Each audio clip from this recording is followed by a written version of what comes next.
But if we're to move on to essay number 3, right? Tell us about something that is meaningful to you and why.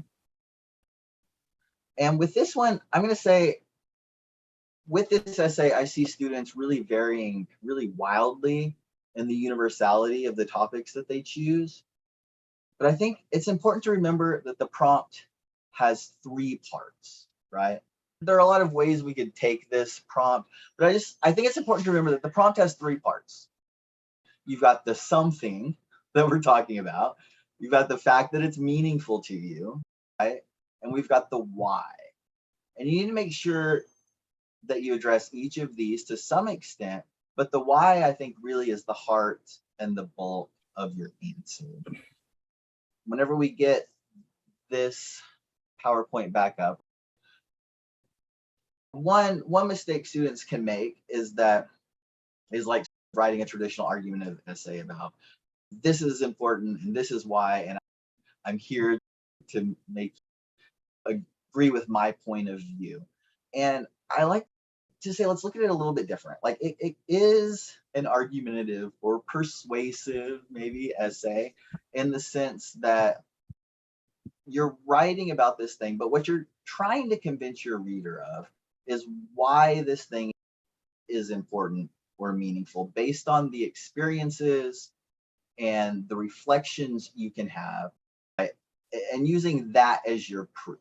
If we're looking at this as we're trying to prove this thing, prove to them why this was meaningful to you. Why is this something that, and you want your reader to finish the essay with the thought that, okay, yeah, I see this, even if it's something that seems a little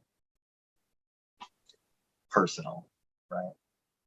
And I will say that the good thing, or the the thing about this prompt, is that it's not qualifying the question. And I think this goes back to a couple of the questions we got during the Q&A, Vinny, about like, how do I talk about, or the question in particular, what if something's not so important to me? And remember, this isn't qualifying it like some prompts do with like, why is this the most meaningful thing in your life, right? Why is this the most meaningful thing you've ever encountered? So really be prepared to interpret the prompt in a really personal way.